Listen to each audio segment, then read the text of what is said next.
If you want to achieve the best possible results with the keto diet, pay attention to 5 common ketosis mistakes that can make you fat. 1. Ketogenic versus low-carb diet. While it's true that carbs are the least desirable macronutrients in the keto diet, the ratio of carbs, proteins, and fat is what matters the most. 2. Watch for hidden carbs. You may not eat bread, pasta, and sweets, but you also need to be careful with some other products, fruits, and vegetables. 3. Know your dairy. Some dairy products, such as milk or ice cream, are a big no.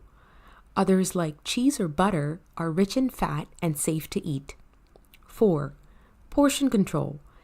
Even if you only eat keto-approved food, you still need to pay attention to the amount of food you eat. 5. Over-reducing fat intake. Remember that not eating is not a good dieting strategy. Eat enough fat to give your body the energy it needs. Click the link below to learn more.